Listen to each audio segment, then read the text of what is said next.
25,000-এর উপরে তাদেরকে কলকাতার সল্ট লেকের একটা বিল্ডিংয়ে প্রশিক্ষণ দেওয়া হয়েছে, সেটা প্রায় 6 মাস। 15 দিন আগে থেকেই তারা বাংলাদেশে ঢোকা শুরু করছে বেনাপোলের সীমান্ত দিয়ে। আমার কাছে নির্বাচন বানচালের কি কি ষড়যন্ত্র হতে পারে এই বিষয়ের তথ্য আছে, কাকে কাকে টার্গেট করা হতে পারে এই বিষয়ের তথ্যগুলো আছে। তথ্যগুলো একটু যাচাই বাছাই করি, হয়তো আমার 24 ঘন্টা 40 ঘন্টা সময় লাগবে। আমি এগুলো আপনাদের সামনে ইনশাল্লাহ প্রচার করে দেবো, যদি আমি বেঁচে থাকি ইনশাল্লাহ। এই পরিকল্পনাটা করা হয়েছিল আরো 1 বছর আগে। যারা বাংলাদেশ থেকে ছাত্রলীগ, যুবলীগের, আওয়ামী লীগের যারা ভারতে গিয়েছিল তারা বুঝতে পারছিল যে শেখ হাসিনার চট করে ঢুকে যেতে পারবে না। এরা যতদিন এখানে থাকবে ভারত সরকারের উপর একটা প্রভাব পড়বে, তাদের উপর প্রেশার আসবে শেখ হাসিনাকে বের করে দেওয়ার জন্য। আর শেখ হাসিনা আন্তর্জাতিকভাবে এমনভাবে মারা খাইছে ডক্টর মোহাম্মদ ইউনূসের মেধার কাছে যে উনি আন্তর্জাতিকভাবে কোথাও আর পা দাঁড় করাইতে পারবে না, শক্ত হয়ে দাঁড়াতে পারবে না। এই জন্য তাদেরকে কলকাতার সল্ট লেকের একটা বিল্ডিংয়ে প্রশিক্ষণ দেওয়া হয়েছে, সেটা প্রায় 6 মাস। আর এর পরিমাণ কিন্তু একেবারে কম না, 25,000-এর উপরে।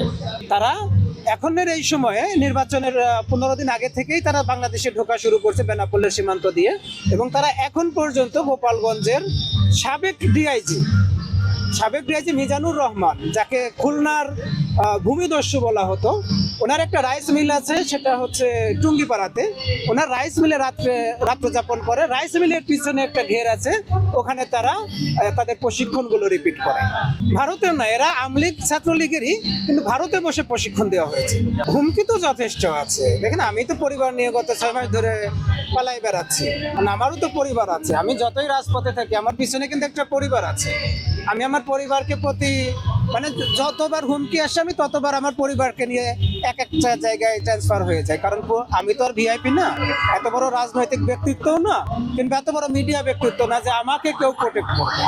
আমি চেষ্টা করি, আল্লাহ যদি আমাকে সহযোগিতা করে, আমার যতটুকু মেধা আছে, আমার যতটুকু সাহস আছে, সেটা দিয়ে নিজেকে রক্ষা করার জন্য।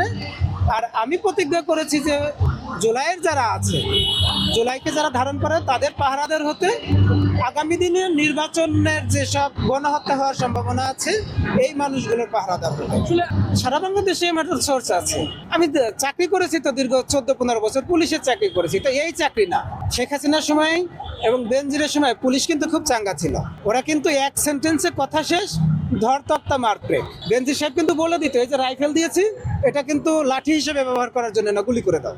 আর এখন আমরা কি দেখি, রাইফেলটাকে সরিয়ে নিয়ে পুলিশের হাতে লাঠি ধরাই দেওয়া হয়েছে। আমাদের স্বরাষ্ট্র উপদেষ্টা মহোদয়, উনি তো আসলে একজন অযোগ্য, অদক্ষ, নির্লজ্জ একজন ব্যক্তি। ওনাকে ওখান থেকে সরিয়ে দেন, আমাকে 1 মাসের জন্য বসাই দেন।